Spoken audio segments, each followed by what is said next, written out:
tsara izao andiniana ny loha hevitra rano velona ho anao ho aminareo anie ny fahasoavana sy ny fiadanana avy amin'ny Jesosy Kristy Tompo ny fiderantsika an'Andriamanitra dia hovakitsika miaraka eo am-pitsanganana ny salamo 5:1 salamo 5:1 andiny voalohany hatramin'ny 5 ao aorianan'izay dia ataontsika mira fahaenina andiny voalohany sy faharoa ary fahatelo salamo 5:1 andiny voalohany hatramin'ny 5 vonaran'i Jesosy liderahany Jehova miantsoa ny anarany atao fantatra ny firenena ny asany mirava mankalaza saintsaina ny fahagagana rehetra atao reharehanareo ny anarany masina aoka ifoany ny fony izay mitady an'i Jehova mitengana ny Jehova sy ny hena ka tsy ao mandrakariana ny tanany tsaroa ny asa mahagagana atao dia ny fahagagana sy ny fitsarana vavany. Amen. Ataontsika mira fahaenina.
Andriamanitra tompony tompo mpanjaka ny mpanjaka ianao no nanao zao zavatra ary rehetra izao ary tsapanay tokoa fa tena Andriamanitra mamindra fo aminay ianao manokatra ny tananao ianao dia mahavokisoa ny zava-mananaina rehetra mankasitraka indrindranao izahay Andriamanitra fa Andriamanitra manao ny rariny ianao Andriamanitra manao ny itsiny ianao Andriamanitra tsy mba miangatra ianao Andriamanitra be fitiavana ianao mampiposaka ny masoandronao amin'ny tsara fanahy sy ny ratsy fanahy ianao mankasitraka anao izahay Tompo misaotra anao izahay fa novelominao na hatratra indray izao fotoana izao misaotra anao izahay ny tantananao ny fiainanay tsirairay avy satria tena ianao Andriamanitra tokoa no ny tantana ny vimbina ny trotro momba anay mandrakariva ary tena tsapanay tokoa izany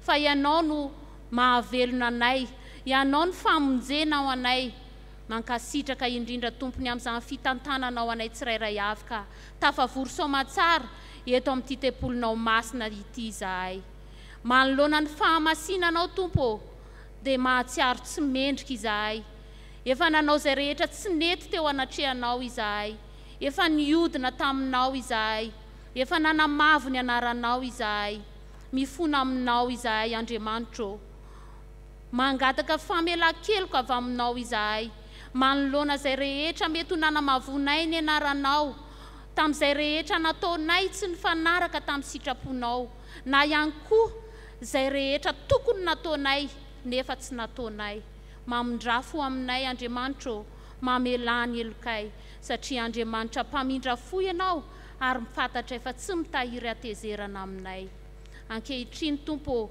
mangataka izahay ny fanatrehanao masina izao fotoana izao mangataka izahay tompo mba ny voninahitra ao no isandratra amin'ity fotoana an'io ity ny fananao masina ane tompo irotsaka ao aminay tsirairay avy amin'izao andro natokana ho an'ny fampianarana izao ianao ane tompo aniraka ny fananao masina itoetra betsaka ao aminay ilay fanany fahendrena avy aminao ilay fanany fahalalana avy aminao ny fanany fahiratan-tsaina avy aminao ka mba tena hitoetra betsaka ao anatinay ny teninao anova ny fiainanay tsirairay avy ka na izahay miaino tompo na ny mpanomponao irahanao ampianatra anay ankehitriny dia omeo ny fananao masina izahay ireo namanay izay mbola mikasa hamonjy izao fotoana izao ianao Andriamanitra hitantana azy ireo ka tonga azy soamatsara eto amin'ity tempolinao masina ity sitraka indrindra tompo ny anakambana izany vavaka izany amin'ilay vavaka nampianarinao Jesosy Kristy manao hoe rainay izay any an-dany mamasina ny anaranao ho tonga any ny fanjakanao atao any ny sitraponao dia tanty tahaka ny anenany omeo anay n'io izay nasazaonay ary mamelany elokay tahaka ny amiranay sy ny eloka taminay ary aza mitondra anay amin'ny fankatana manafahanay anao fanjakana sy ny elo ary voninahitra mandrakizay amen afaka mipetraka isika tompo mangataka ny pasteur zany anomboka ny fotoana isika amin'ny fampianarana mitondra ny lohahevitra hoe rano velona ho anao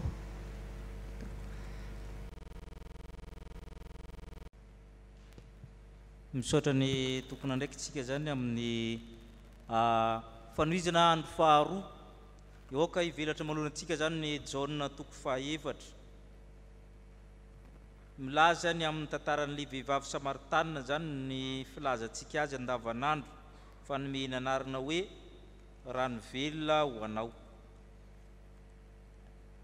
misy ny fanajavana mialoha zany tsara ho fantatra zany tsy maintsy miresaka tsika ina mo atao hoe Samaritana ny atao hoe Samaritana zany misy teny hoe Samaria Samaria zany rehefa nanjaka i Davida dia mbiasan'ny Solomona vita ny fanjakana Solomona dia nivaky roa ny fanjakana Israely ny ray atao hoe fanjakana avaratra Samaria ny renivohiny ny ray fanjakana atsimo Joda ny anarama Jerusalema ny renivohiny vaky roa zany reo ka Samaria zany tamin'ny fotoana taloha zany tena tanàna ngeza be mihitsy le Samaria zany dia rehefa avy eo zany babo rava zany le fanjakana Israely avaratra io fanjakana io zany roa ny ray zany fanjakana avaratra atao hoe fanjakana Israely Samaria renivohitra ny ray zany fanjakana atsimo Jerusalema renivohitra le fanjakana avaratra io zany sady nivavaka tamin'ny tompo no nanompo sampy ihany zareo te zany dia efa nanomboka zany hoe re zany sady manompo sampy nanao tempolo azy manokana izy amin'ny tendrombohitra Gerizim tsy nankany Jerusalema tsony izy tezitra Andriamanitra dia rava io fanjakana io any tafina Siria aminy tamin'ny taona 722 talohan'ny Kristy dia nalefa baby daholo ny ankamarony voaka tao. Fanao tamin'izany fotoana zany any manao hoe voanjo, asorona le olona mahaihay ao rehetrarehetra dia soloina olo-kafa, dia zay natao hoe mamboly voanjo. Nandefasan'izareo olo-kafa zany hiasa sy hipetraka amin'ny tany io. Tany io zany atao hoe fanjakana avaratra io Samaria io. Le olona vitsivitsy kely tavela tao zany ny fanambady tamin'ireo, lasa safitra zany. Ireo zany natao hoe Samaritanina, tsy tena jiosy tsony zany reo, fa le tavela tao zany. Ka rehefa taty arina be zany nody avy ny fahababoana ny zanak'Israely, le Samaria zany lasa faritra kely sisa nipetrahan'le Samaritanina. Zay zany ny tantarany hoe Samaria sy ny hoe Samaritanina. Jiosy any zareo zany fa safitra ary vitsy anisa zany izy ireo. Rehefa ny inana atao hoe jiosy, ny zanak'Israely taranak'i Joda io rehefa baby tany Babilôna dia namena manarina ambositra hoe jiosy. Ny jiosy déformation ny teny hoe Joda, tsy hain'ny olona manolo hoe Joda dia lasa jiosy. Izy mianakavy zany foko 12 zany nantsona hoe jiosy avokoa, tsy navahana ntsona hoe Joda izy na Benjamina izy fa izy 12. Rehefa niverina amin'ny fahababoana zareo io re Samaritanina vitsivitsy ireo teo. Tsy tianjareo tsony satria tsy naraka baby tamin'izareo. Efa tafasaraka 70 taona zany zareo tsy tianjareo tsony le Samaritanina. Le Samaritanina koa mivolazantsika teo safitra sady manompo sampy, tsy manana baiboliny jiosy izy. Baiboliny jiosy amin'ny testamenta taloha fa boky 5 voalohany amin'ny ihany ny ananany. Dia ny Genesisy, Exodosy, Levitikosy, Numéro, Deutéronomia, boky 5 ihany ny anazy. Zay zany efa tsy ampy zany le izy. Dia raikitra zany ny fifandrafesana tamin'ny jiosy Samaritanina. Raha jiosy anankiray ataonao hoe Samaritanina, ompa zany aminy. Raha Samaritanina ndray ataonao hoe jiosy, ompa zany aminy. Zareo nefa mitovitovy tarehy, mifandrafy reo, mifamonony reo. Ianao zany raha mankana amin'ny tanàna Samaritanina miditra resto sy hôtely ianao, fa ianao tsisy mampiditra trano, tsisy miarahaba. Ny Samaritanina koa rehefa mankany Jerusalema sendra rarana varotra matetika le atao, na mankany Jeriko dia tsy maintsy miditra hôtely zany satria tsisy mampiantrano zany. Zay zany natao hoe jiosy Samaritanina zany. Hitarihana saintsika zany fa ile vehivavy Samaritanina io zany mpifahavalo amindry Jesosy zany satria Jesosy jiosy. Zay ny avitsika miresaka an'izany. Ile vehivavy Samaritanina ndray resantsika, i madama zany difotry ny olana. Reto avy zany ilazana difotry ny olana. Voalohany izy vehivavy. Tamin'ny andron'i Jesosy zany mbola sarotra be zany anjara toeran'ny vehivavy zany tamin'ny premier siècle. Vehivavy sy ankizy mitovy amin'ny malagasy any hoe zazam-behivavy. Ny zon'ny vehivavy zany ambany be satria raha mivavaka ary izy ivelany ao zany izy mivavaka. Fa ny jiosy rehefa mivavaka ny mpisorona be dia ny mpisorona dia ny lehilahy, dia ny vehivavy sy ny ankizy ao ivelambelany ao dia ny jentilisa aminy. Le vehivavy zany efa problème fa zara raha mananjoa amin'ny fiarahamonina. Faharoa izy Samaritanina, efa nazavaintsika teo foko voailika, foko ambany zany, mitovy amin'ny olona demoniaka zany. I Jesosy efa avy nompen'ny jiosy hoe ianao Samaritanina, satria ompa zany amin'izareo ompa zany. Mbola ratsy noho ny sangisangitsika hoe Komoriamina, mbola ratsy noho iny zany. Natao hoe Samaritanina fa ompa mihitsy. Problème faharoa zany, problème zany ty zany approche genre, dia problème zany ty zany ethnique, dia problème zany ty conjugal. Efa mipirina anambady izy efa indimy. Solosolo vady zany tsy te miseho vahoaka loatra. Matoa mantsaka rano amin'ny 12 ora ny olona anankiray zany ny fotoana tsy fivoahan'ny vehivavy mantsaka amin'ny 12 ora, fa fotoana fisotroan'ny biby ompiana zany. Dia izy zany manana problème social koa zany amin'ny fiarahamonina. Ny farany problème koa fivavahana.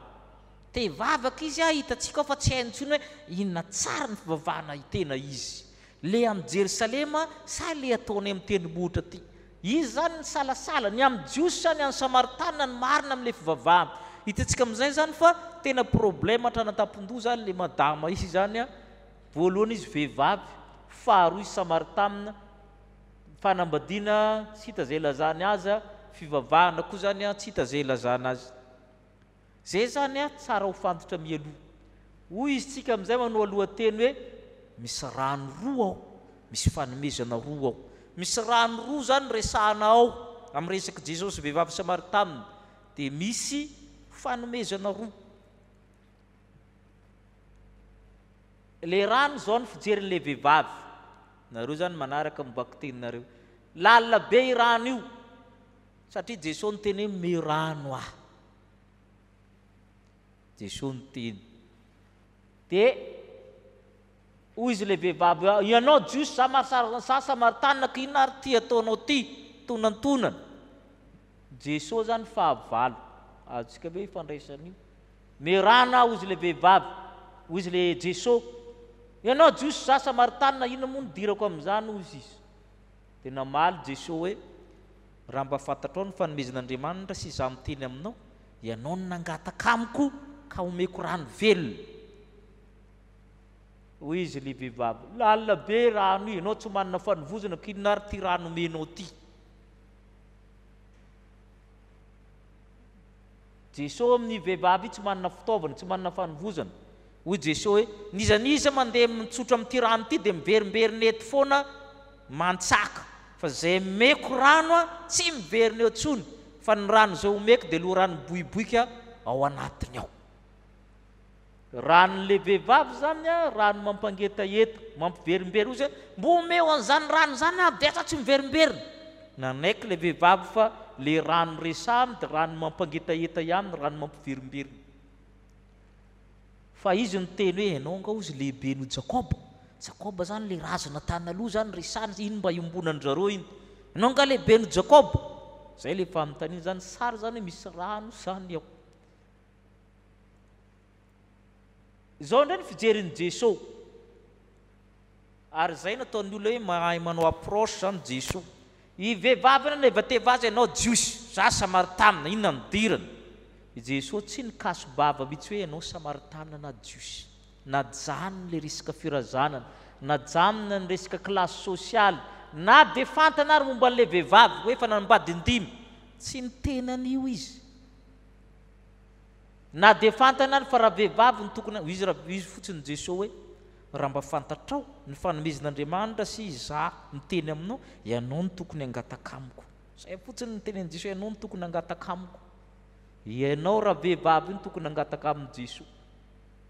Fa io ranonao io, rano lava-drano io tsy mahafaka etaeta io, fa ho amiko ao misy rano velona, ranon'aina, eau de vie, ranon'ny fiainana. Ary rano mahafaka etaeta io loha rano boboky io mitondra fiainana io. Zay fotsiny tenen'i Jesosy azy. Ary zay le hoe méthode attrayante, nampilendalenda Jesosy, tsy miditra amin'izay mampiady, tsy miditra amin'izay fanoritana, fa za koa zo manana rano, tsy anananao. Ny anao mampangetaheta, ny ana tsy mangetaheta intsony, fa loha rano boiboka source, ny ray vovo fatsakana, ny ray source d'eau mihitsy. Tsy mitovy zany. Ny fatsakana mety ho ritra, fa ny source d'eau zany loha rano tsy mety ritra mihitsy. Tena resahana dia izao, i Jesosy rehefa mampianatra dia miainga amin'ny zavatra tsotra fantatry ny olona. Io rano io io no engany io. Ampianatra zavatra hafa izy. Io rano fa mbola misy rano hafa ankoatran'io. Zay no tiany resahana. Zay nataon'i Jesosy milaza zavatra fantatry ny olona, anazavany zavatra tsotra momba an'Andriamanitra sy ny fikasana. Rano tsotra lasa mankana amin'ny rano velona.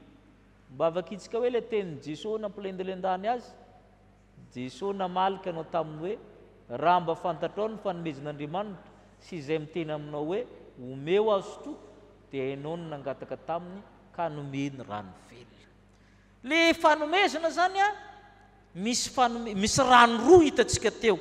Ny ray rano antsakain'ny ravehivavy, mila fanovozana, mampangetaheta foana, miverimberina. Ny ray rano tsy mila fanovozana, omeny Jesosy rano maharitra mandrakizay tsy mampangetaheta tsony, mitondra ao amin'ny fiainana.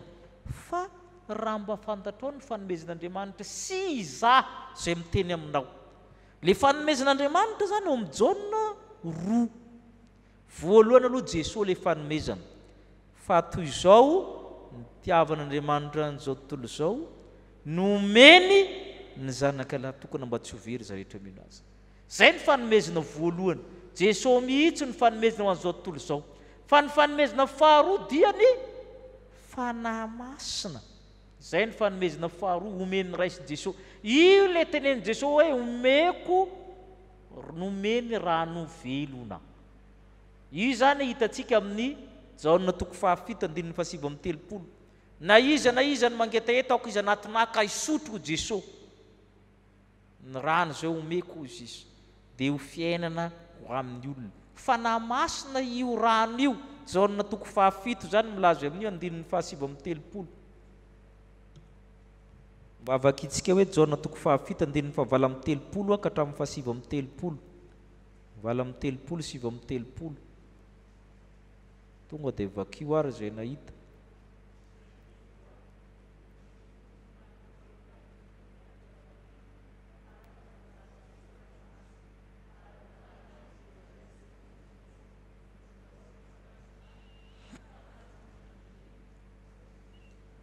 Ny fanahy izay ho raisiny mino ho rano miboboka io.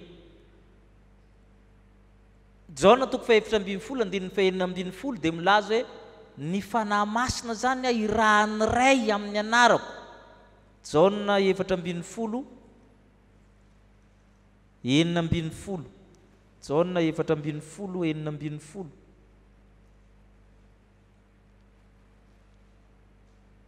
Ary zaho angataka amin'iray ary izy anomenareo mpananitra hafa mba ho aminareo dia ny fanahy ny fahamarinana zay tsy azo misaotra raisina satria tsy hitana fantana fiainareo mahafantatra azy satria ao anatinareo.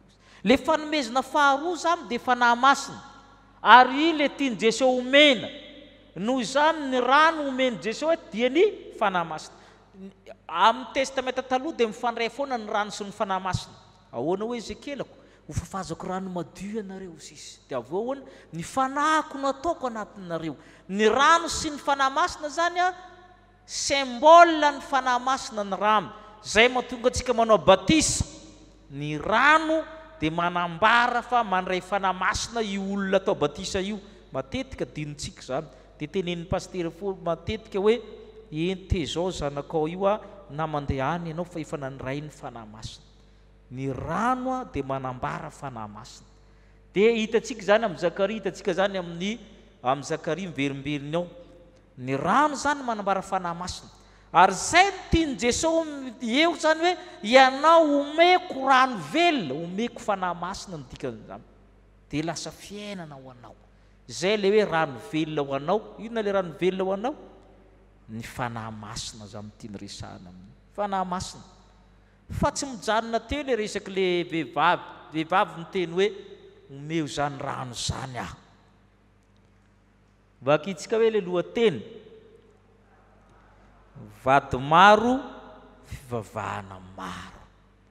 Miditra amin'ny problème faharoa indray zareo teo zany vita le momba an'le rano efa mba niakatrakatra le vehivavy le donne-moi à boire de Jésus, ça devient donne-moi à boire de la femme. Dosmos amin'ny teny grika. Jesosy nangataka omeo rano, avy eo le vehivavy nivadika nangataka rano, nomeo rano. Ary zay ny olona mahay mampianatra, mahay mamindra ny etaetanao any amin'ny hafa, mahay mampangetaheta ny hafa. Jesosy mangataka rano, nefa rano resaka teo le vehivavy, meo an'izany rano zany aho. Zany ny fahaizan'i Jesosy mampianatra zany, mifindra any amin'ny olona zany le zavatra tiany atongava. Dia mitohy ny tantara, misy fanazavana mialoha. Teo amin'ny bokin'ny mpaminany ny atao hoe vady dia ilazan'Andriamanitra. Paoly moa milaza an'izany aty amin'ny testamenta vaovao ty hoe tiavan'ny vadinareo tahaka ny tiavan'ny Kristy ny fiangonana. Iny efa fantatsika iny fa testamenta taloha izy io manomboka amin'ny Hosea. Ho fofoko vadiko mandrakizay ianao amin'ny rariny sy ny hitsy. Ny vady sy Andriamanitra dia atao hoe tompo. Zay aloha zany tsara ho fantatsika. Ka midikany Andriamanitra sampy hoe bala dia vady na tompo ny dikany. Eo amin'izay tsika mieritreritra hoe ahoana ho Jesosy antsoa vadinao. Tena rabaka teny ve antsoina le vady ary? izay zany mahatonga antsika mieritreritra hoe ity vehivavy ity zany raha arabaka teny izy dia nanambady maro ary tsy nety afa-po efa misy anankiray koa 6e position aminazy io dia inona nefa ny zany raha arabaka teny zany izy manana problème conjugal socio conjugal zany efa ndimy fa tsy nety afa-po dia efa misy fanenina koa réserve i koa zany efa tsy izy koa efa ho dehors koa zany io izy Jesosy tsy zay misoratra ao ianao izy efa nanina ozy izy mba vakitsika kely aloha fa sao dia manidina antsoa ivadinao i Jesosy taminy dia ilay vehivavy miteny tompoko tsy manambady aho amin'ny fa 5:10 andrininy fa 6:10 hatramin'ny fa 9:10 vakitsika ho Jesosy taminy andeha arantsoa ivadinao ka manganesa ty raha vehivavy namalaka anao taminy hoe tsy manambady aho ho Jesosy taminy marina ihany zay lazainao fa tsy manambady ianao nefa efa nanambady indimy ianao sady tsy vadinao le toeranao ankehitriny marina ihany ny voalazanao efa indimy izy dia efa misy anankiray koa ipetrahany izy efa hialany koa inona sara eo anatin'izay raha arabaka teny zany arakevitra zany io olona tsy afa-po tamin'Andriamanitra fa natao hoe vady dia Andriamanitra io zany olona mana problème amin'ny spirituel koa zany izy tsy fantany intsony zay Andriamanitra tokony timbony Jerusalema sary an-tenimbotro eza ny tena tokony vavaha zay zany sara anankiray sady arabaka teny io no arakevitra arabaka teny nanambady maro izy tsy misaraka tompoko ny problème na tokantrano sy ny problème spirituel miparalele reo satria natao hoe vady dia Andriamanitra tiava ny vadinao tahaka hitanareo fa misy Kristy io inareo lehilahy tiava ny vadinareo tahaka ny tiavan'ny Kristy ny fiangonana inareo vehivavy manekeny ny vadinareo tahaka ny akenan'ny fiangonana ho Paoly apôstôly dia izay zany mahatonga le izy hoe misy hevitra hafa ao vady maro fivavahana maro no ambadika so izy fa teo Jesosy anambara taminy niresaka Jesosy dia le vehivavy miteny hoe mpaminany angambany ianao hoana fataranao an'izany ianareo dia nivily resaka vavahana amin'izay le izy ianareo miteny hoe any Jerusalema ny mivavaka zay eto manao aiza marina izy ty ho Jesosy zafady ny fivavahana marina dia mivavaka amin'iny ho Jesosy amin'ny fanahy sy ny fahamarinana tsy resaka toerana io tsy resaka fombafomba fivavahana io tsy resaka fomba fitafy io ary zay ny fahavoazo an'ny olona ankehitriny ny fomba mpivavahana na ara-piangonana toerana no jerena dia zay le azavain'i Jesosy eo tena fivavahana marina amin'Andriamanitra dia fivavahana amin'ny fanahy ary zay le fanahy masina nomena teo zay le rano velona amin'ny fanahy sy ny fahamarinana afantarana tena fivavahana marina sy ny tena mpivavaka marina ny tena mpivavaka mivavaka amin'ny fanahy sy ny fahamarinana ny tena fivavahana na religion dia mivavaka amin'ny fanahy sy ny fahamarinana tsy fa tsy fombafomba na toerana na hitsin'i Jesosy ary zay zany mahatonga ny rahavehivavy niakatra niveau spirituel sy intellectuel hita fa lanja miakatra ny fahalalan'ny vehivavy raha vehivavy iny rehefa nianatra an'i Jesosy zay rangahy jiosy resaka firazana resaka foko ny tondrany azy avy eo izy nivadika tompoko omeo rano aho hitanareo fa miakatra zany dia avao izy niteny hoe ianao nga mampaminany dia avao izy niteny hoe Kristy rehefa avao le vehivavy resy lahatra dia niazakazaka niala teo izy nankana amin'ny tanàna andeha izaha le Lazarona zao fa zao angany Kristy izy mihitsy nanome titre satria le vehivavy niteny tamin'i Jesosy alao Kristy ho avy nanazava an'izany fa zaho anie le Kristy io Jesosy efa zaho manazava an'izany ny aiky le vehivavy fa Kristy zay le fiakarana zany ao amin'le vehivavy zany dia aravontsika zany rehetrarehetra zany io tantara io dia afaka ampitaraina amin'ny tantara ao amin'ny testamenta taloha misy tantara zany mitovitovy amin'io ao farafaratsy ny reto telo reto mpanompony Abrahama nitady vady ho an'ny Saka amin'ny Genesis 4:20 ho hitantsika fa misy zavatra mitovy ao Jakoba ny fanenany tamin'ny Rahely na Rachel rehefa nilefa izy a nandositra ny Esau. Mosesy koa nandositra dia niona tamin'ny vadiny. Niona taiza tao ampatsakana. Misy raha ampatsakana io a. Any ambany vohitra any fantatra hoe mifatsakana sy ny renirano. Dia io fatsakana daholo niona n'ireo olona ireo. Dia izy io zany aza mpitahiny amin'io zany izy io. Ity le mpanompony Abrahama, ity le Jakoba, ity Mosesy, ity ny an'i Jesosy. Inona mampitovizan'ireo? Samy lehilahy malaza ny finoana ireo. Ity Isaka ny lehilahy malaza. Ity Jakoba ny lehilahy malaza ny finoana. Ity Mosesy ny lehilahy malaza. I Jesosy ny lehilahy malaza io. Malaza ny finoana. Azonareo ve zany zavatra tovizan'izany? Faharoa, fantsakana. Le fotoana jerentsika. Ny mpanompony Jakoba, mpanompony Abrahama io tadivady ho an'ny Isaka, arivariva amin'ny fotoana fantsakany vehivavy izy mandeha. Zay izy nandeha teo. Ary fantatsika tsara zany rehefa ambany vohitra. Ile Jakoba ny fanenana tamin'ny Raely fotoana fantsakany rehetrarehetra. I Mosesy niona tamin'ny ile zanaky Jetso zany a, Virgine 7 zareo, anankiray amin'iny lasa vadiny fotoana fantsakany rehetra. Fa ny an'le vehivavy fotoana tsy fandehanan'olona na ny Samaritanina. Zay ny tsy tovizana. Io izy tsy mitovy. Ny toerana ionana mitovy. Samy lavaka fantsakana avokoa le toerana ionana. Azokazontsika ve le zavatra mitovy ao nianarana tamin'ny sekoly alahady zany. Manaraka, rehefa teo am-pantsakana nisy vehivavy tonga, zay ny tovizan'izy rehetra. Nisy vehivavy tonga tamin'ny andron'ny mpanompony Abrahama, nisy vehivavy tonga tamin'ny Jakoba, nisy vehivavy tonga tamin'ny Mosesy, nisy vehivavy tonga tamin'ny Jesosy. Io am-pantsakana zany le rendez-vous. Fa ny tsy tovizany le lehilahy nangataka rano ty mpanompony Abrahama ty hoe nivavaka zay vehivavy manome rano aho izy zay zany no vadin'ny patronko. Nivavaka izy. Dia nisy vehivavy mba me rano aho izy. Mekorana anao izy le zavavy sady mekorano koa ny soavalinao fa reraka izy zany. Faly be le rangaty ty zany no izy. I Jakoba ndray tsy nomen'olona rano le Raely. Satria zany misy vato be mbavan'le lavika mila kodi. Nitsangany Jakoba dia nankodia le vato dia izy ny nanome rano an'ny Raely zany na Rachel. Dia amin'ny Mosesy koa ohatran'izany. Mbola tsy lera zao ry zalahy anao mbola maika loatra. Alors rangahy izy omenao izy Mosesy dia nomeny Mosesy. Amin'le vehivavy Samaritana sy Jesosy, i Jesosy nangataka rano, mitovy amin'ity zany. Avy eo izy lasa mpanome rano ihany, zany hoe natamba ny reto zavatra reto, nitambatra ao aminy, sady mangataka izy no manome. Azontsika ve zany? Zay ny tsy tovizan'io zany, misy dikany ngeza be zay.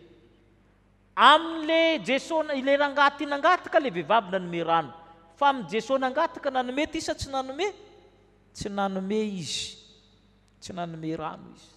Zay samy tovizan'ireo tantara telo reo. Fa mbola tsy vita. I tantara rehetra io ny tovizan'io faly ile vehivavy nitantarainy tamin'ny ray aman-dreniny satria nahazo cadeau izy, cadeau vola vatosoa firavaka nentiny tanantanàna dia ampandrosoa raha olona tsara fanahy be zany. Dia nisy fety tao amin'ny tanàna. Tsy hoe irany mahaleko ireny raha nisy balina tao an-tanàna fa nisy fety tao. Dia tamin'ny Jakoba koa ahoana anao tokony vetivety dia nahazo rano nga fa vita sahady. Misy lehilahy tsara farana monjy ana. Eto aty izy nentina tany koa zany Jakoba dia fety koa tao an-tanàna. Dia Mosesy koa ohatran'izany. Ary izy namonjy anareo tany ozy ny ray aman-dren'le zazavavy ireo. Misy rangahy zay Egyptianina namonjy anay tao ka antsoy aty izy. Nantsony. Tiako rehefa resy lahatra le vehivavy andeha izy lehilahy zaroana zay nilaza tamiko nataoko zao angamany Kristy. Tonga daholo ny Samaritanina nampandrosonjareo tanatrano Jesosy. Fahavalo io tokony tsy miditra trano 2 andro tao Jesosy tamin'ny Samaritanina tao. Tsy le vehivavy tsony fa le re tanàna mihitsy niheno azy. Zay ny zavatra imbonan'izy rehetra. Fa zao ity nahazo vady. Le vehivavy le rendez-vous am-pantsakana ty zany mahazona vady. Ity lasa vadin'ny Isaka. Ity lasa vadin'ny Jakoba. ty lasa vadiny sesy fa le vavy nahoana zay le idirany teo hoe vady égale bala égale Andriamanitra ny anazy ny tena navo tsy vady no ilainy fa Andriamanitra tena izy io le fahafito azonareo ve zany 5 le vadiny dia misy ray fahaenina dia ty zany fahafiry ny fahafito nefa isa maninona isa masina isan'izy isan'Andriamanitra io vo tena Andriamanitra azonareo ve zany zay no ambadika io mila manakitra kely tsika fa tsy le klasika andavanandro problème social io zany le Andriamanitra izy ny tena nahazo amin'izy efa bavy Andriamanitra mihitsy ny azo tsy angetaeta intsony izy fa nahazo an'le rano velona nahazo le fanahy masina zay midikany zay mahatonga ny jaona ho tsika sembolika misy hevitra daholo ny ao ay misy dikany ny isa 5 nisy 5 ane manambara le boky 5 tsy ampy teo koa ny bebolonjareo 5 fotsiny ny boky ao anatiny ozy izy tsy azonareo ve zany zay dia efa tsy ampy zay le tsy fampina zay vady ny 5 ny boky ny 5 azonareo ve zany ary zio nisy tanàna 5 tao Samaria tao dia nisy mpanjaka 5 nipetraka tao dia nisy toerana 5 nanompoana sampy tao zany tsy aivony daholo amin'ny testament taloha any le fahenina le ankehitriny le madama le ankehitriny zany tsy hitan'izay atao dia nahazo an'le fahafito izy mba vakitsika ny fandravonana raha aveo ajabaiko ndao ary vakitsika mapy hita ary fa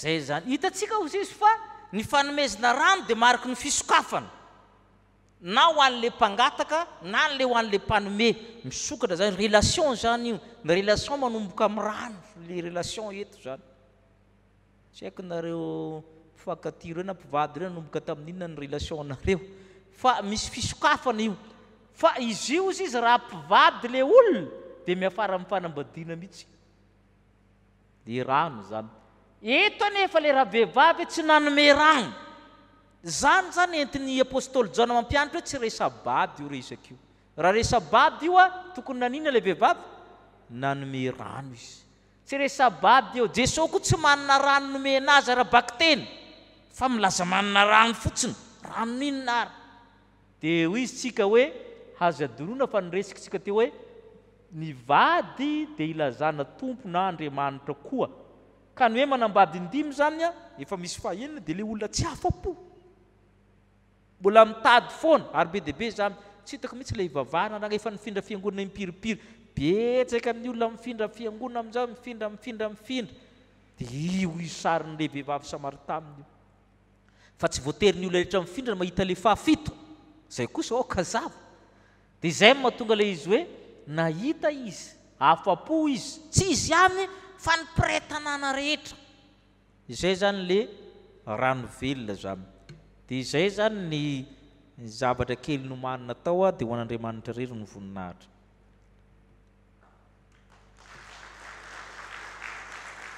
manana 4 minitra isika manana 4 minitra isika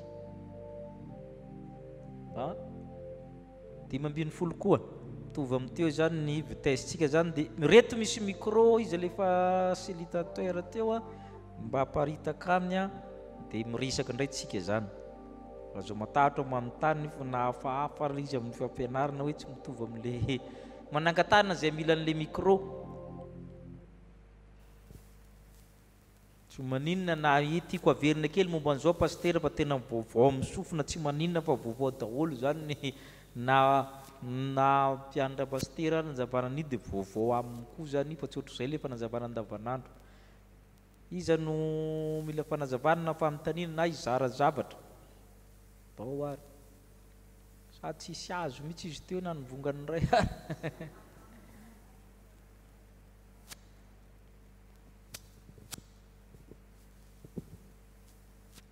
Ny vehivavy janga zany pastera teo fotoan'androny Jesosy tena ohatran'ny tsy mba diso anjara mihitsy ny famonjeny.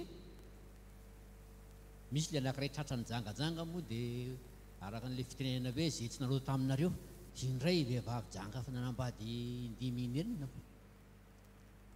Misaotra tompoko ary zay mihitsy le izy hoe le vehivavy azony jangajanga satria misy zavatra itovizana ohatran'izay. Ny zavatra vita nitovizany eo amin'ity zany tsy hita foana le lehilahy, tsy hita foana le lehilahy. Le vehivavy zany jangajanga ne tsy izy ange tsy nijanjanga reraka ko raha tsy masturbation izy ty fa aiza le rangahy tanareo fa mitovy amin'ilay antsoa vadinao. Dia marina be le teny hoe i Jesosy zany a dia indraindray heverintsika hoe masina be le hoe sacralisation du profane et profanisation du sacré. I Jesosy zany a lasa tsy masina niaroaro amin'le olona tsy masina mba hanamasina n'le olona. Fa itsika le tsy masina indray lasa masina fa izy masina lasa tsy masina. Zay manao hoe sacralisation du profane, profanisation du sacré. Zay sy fitiavan'Andriamanitra antsika. Izy amin'idina niaraka tamin'ny jiolam-boto sy ny mpivarotena sy ny jamba ny mpamorietra sy ny sisa mba hampiakatra an'ireo. Ary zay ny tena fivavahana tsy hoe midaraboka miaraka amin'ireo miara-mirona fantarareo nitoy izany fa mitondra azy miakatra midina. Zay no dikany hoe midina sy miakatra ao amin'ny jaune. Midina dia mitondra miakatra ka marina mihitsy zay hoe misy olona hafahafa fiainana rehetra. Ary zay mahatonga ny Jesosy tsy natokisa amin'ny jiosany hoe misy olona hafahafa fiainana hatramin'ny zelota nisy tao aminy. Zelota zany milisy zany zelota zany. Mpianatra Jesosy anankiroa dia zelota milisy mihitsy olona tia tanindrazana ohatran'ny raha amintsika raha tamin'ny andron'ny gasy taloha zany misy mena lamba mpikambana amin'ny mpianatra Jesosy anankiroa. Dia zay mahatonga azy hoe tena hoe hafahafa be zany izy zany fa indraindray heverintsika hoe olona masina be mandeha ohatran'izao fa tsy ohatran'izay mihitsy ny fiainan'i Jesosy. Jesosy ne tsy mpisorony adinitsika fa laïka Jesosy, laïka izy tsy mpisorona izy, tsy mpanora-dalàna, tsy mpisorona be, tsy sinedrona izy, tsy nanana klasy sosiala mihitsy Jesosy fa olon-tsotra. Fa izy naina mpianatra sy nanao fagagana fantarany olona azy fa izy mpamonjy zao tontolo zao tsy fantatry ny olona. Dia izy zany nahay niaraka tamin'ny olona rehetra. Ary zany mahatonga mandraka androany le hoe davisikôdy. Ny davisikôdy zany dia miezaka manapirofo fa i Jesosy dia nanana sipa telo: Maria, Marta, Maria Magdalena. Satria efa mitakosina be tsy zaka sasany dia izay le izy. Izay le fanazavana zany. Fanontaniana manaraka na fana Maria.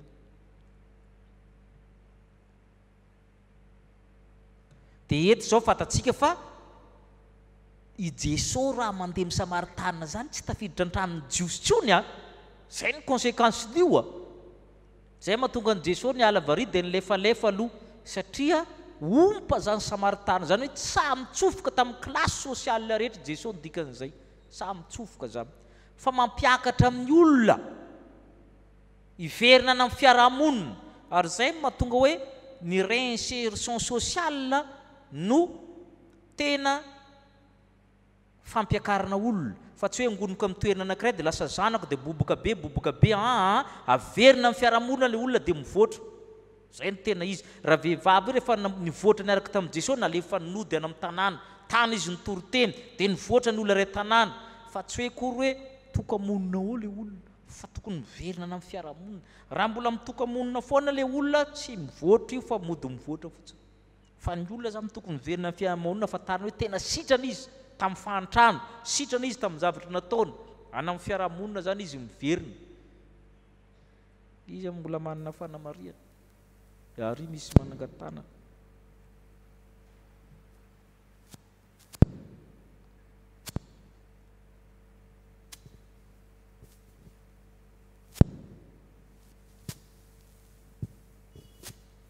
Le resaka matière zany no tena nitouché be anahy tao anatin'le fampianarana nentin'ny pasteur teo, satria resaka rano indray zany tamin'ity aniny ity no tena mibahana be no le ataontsika zany hoe satria ianao kristiana dia mitondra fahazavana ho an'ny hafa ianao, zany hoe lumière zany no nanan-kery be tamin'izay. Dia eto zany lasa hevitra vaovao indray hoe rano zany no tena tokony ho raisiko aloha, izay vao mizara ho an'ny hafa n'ilay fahazavana, fanamarinana kely fotsiny izay. Misaotra anao eto zany ao amin'ny jaune zany a, zay mahatonga le fanontaniana amintsika hoe le amin'ny fitiavana. Ao amin'ny jaune zany misy hevitra be dia be zany rano zany amin'ny jaune manomboka amin'ny jaune toko voalohany. Za manao batisa amin'ny rano i jaune fa misy anankiray ho avy. Le rano zany eto zany tsy zavatra tsotra ny rano. Io ne mbola mitoy rehefa maty Jesosy nitsondromina teto dia inona nivoaka? Rano sy rà. Tanareo sa rano amin'ny jaune zany azo dinihana hoe inavy ny rano amin'ny jaune. Ny ivon'le izy fanahy masina. Ary jereo rehefa maty Jesosy dia nitsoka, tsy expiré mihitsy eo amin'ny jaune fa nanolotra ny fanahy soufflé. Jesosy zany raha vao maty zany dia nitsofiny zany hoe nomeny ny fanahy midikan'izay. Ary nasehony tamin'le rano votsitra teto. Jesosy rehefa nitsangana tamin'ny maty mbola mitovy amin'izay ihany, inona nataony hoe raisiny.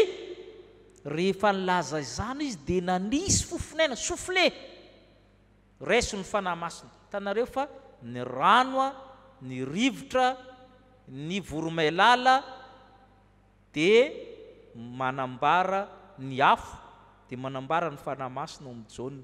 Ny rano ny voromailala ny rivotra ny afo manambara fanahy masina. Ka marina mihitsy ny teny eo le matière io zany volatile, raha zavatra imbonan'izy rehetra io volatile reo, afaka miovaova, tsy voatazonao. Ny rano tsy voatazonao na ovinana ovina, ohatr'izay le fanahy masina. Ny rivotra tsy voatazonao na ovinana ovina. Ny voromailala koa na dia mipetraka aminao eo ara sady tamana io midi. Tanareo fa misy zavatra iombonana zany reo asehon'ny matière reo. Izy no amin'ny tany maparapara ato misy manangatana.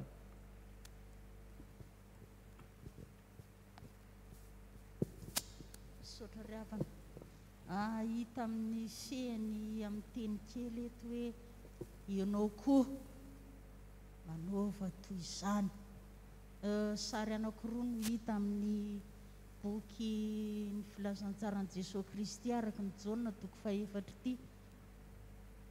Ny an'i Jesosy zany azo ny anankiray atao ihany koa ny maka izay rehetra nataony hoe rehefa mitory ny filazantsara zany, satria sary anankiroa dia loky.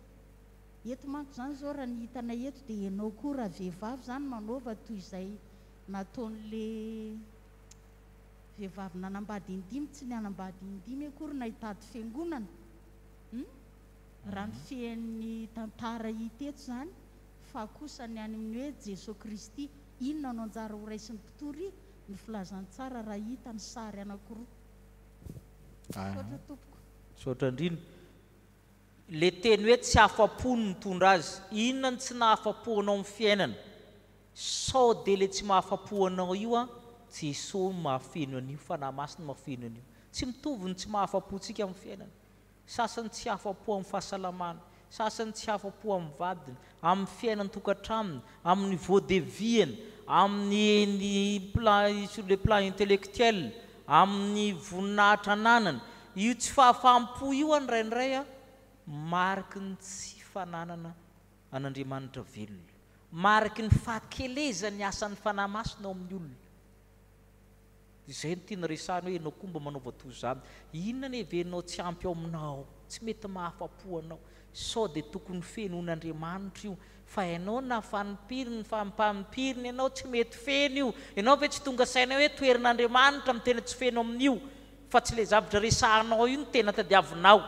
eto zany tsy le rano ara-bakiteny ny ilainao Jesosy fa fanahy masina no ilainao io ka na misolo vady-piry ianao rehefa tsy manana fanahy masina ianao mbola hisolo koa ianao le eo io fa tsy mikonjotso ka le hoe ianao mba manaova toy izany jereo le tsy fahafaham-po ao aminao ao fa sao dia toerin'Andriamanitra io tsy ampy ao aminao io zay le fitondrana filazantsara ao anatiny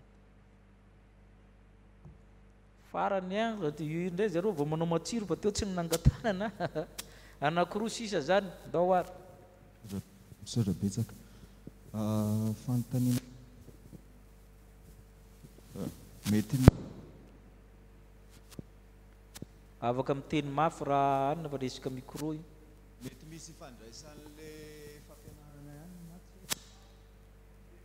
raha teo hoe Jesosy tsy mpisorona fa laika izay endrika zavatra izay ve azo anazavana ny rafitra misy ao amin'ny fiangonana izay tsy pasteur reny ao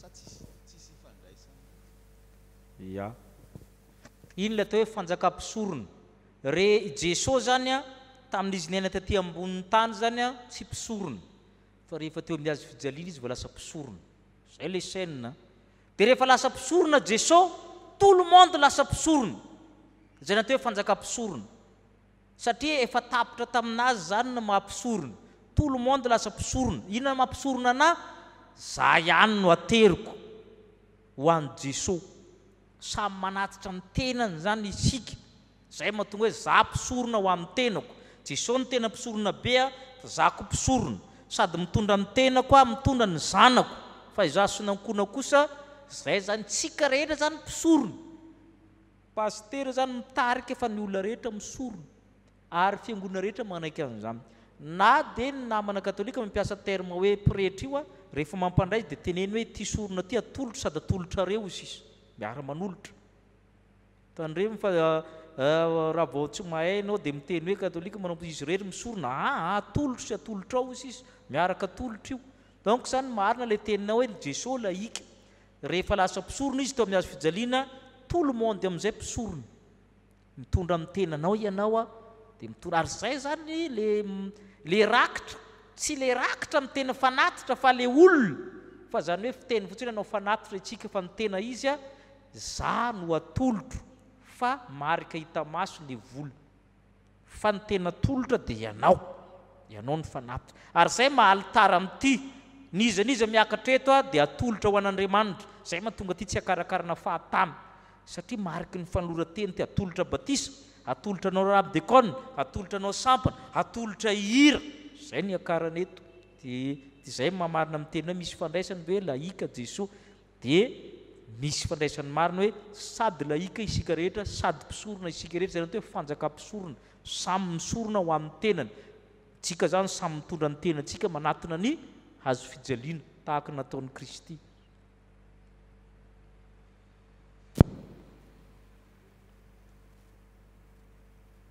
miandray pasteur raha mijeren'le tableau zany le tableau teo zany dia misy any saka Jakoba sy ihany dia ary amin'ny Jesosy zany tena tsy mitovy amin'ny zavatra ana fa hafa mihitsy ny an'i Jesosy raha le tableau no averina zany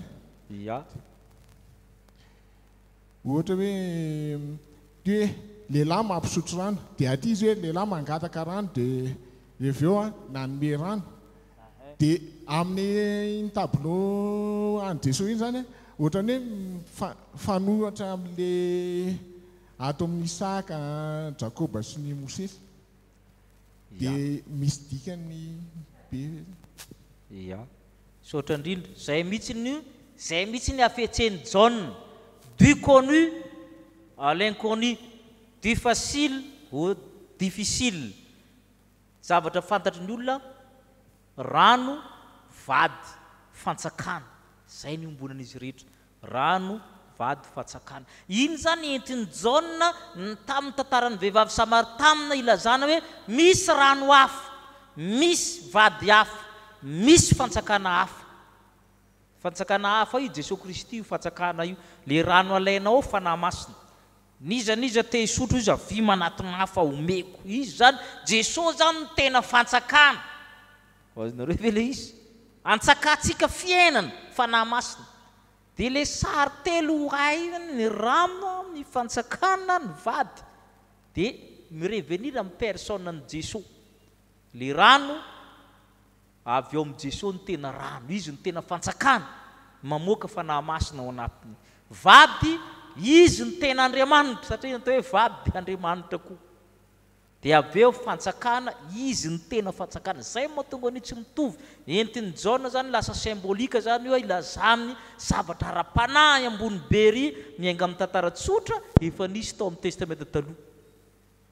Dia hita amin'ny tantaran'ny vehivavy Samaritana rehefa azavaina amin'ilay fanazavako azy zany dia mivadika harena ara-panahy ankezabe.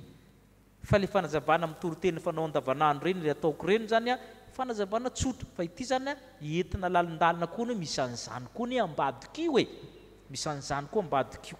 Fa tsy le resaka problème tokantranon'le vehivavy foana, le problème dimy ny resantsika teo, fa misy an'izany koa zany ao hoe iza marina moa Jesosy. Zay mahatonga antsika miteny hoe rano velona ho anao. Zay no tiana tongavana zany amin'ilay izy satria le rano velona milaza amin'ny Jesosy sy ny fanahy masina. Zay iny ary misaotra antsika rehetra raha ny hainao hatramin'ny farany.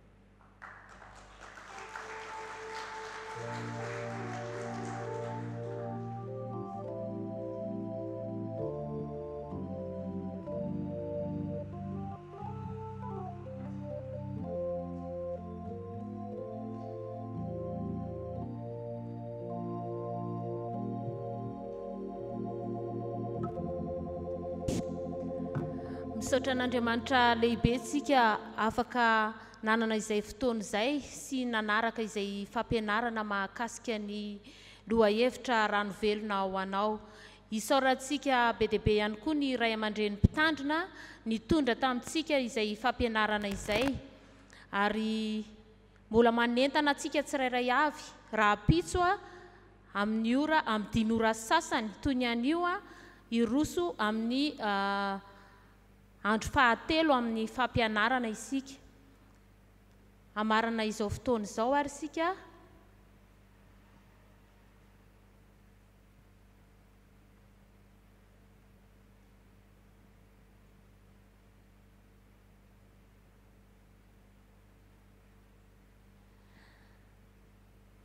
ny lohahevitra rapitso zany araka ny hitantsika io dia mofonaina ho anao.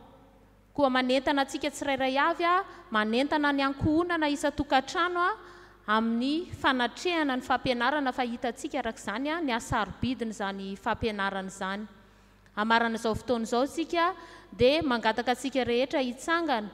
Ataontsika ny hira 350 andininy voaloha faharoa fahatelo dia mangataka ny ray aman-dreny mpitandrina isika hanolotra ny tsodrano. Hira 350 andininy voalohany sy faharoa ary fahatelo.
Tanteran'Andriamanitra aminareo izao tsodrana izao. Ny fahasoavan'i Jesoa Kristy ny fitiavan'Andriamanitra raha ifampiresiny ana fanahy masina hitantana anareo, n'aiza n'aiza alehanareo. ka Andriamanitra ny fiadanany hiaro ny tokatra aminareo, hiaro ny fitiavanareo, hiaro ny fonareo, hiaro ny taranakireo tanteraka tsy arantsiny amin'ny fiavian'i Kristy Tompontsika. Amen. Petraka hivavaka mangina isika. Ho an'Andriamanitra irery ny voninahitra amin'ny anaran'ny Ray sy ny Zanaka ary ny fanahy masina.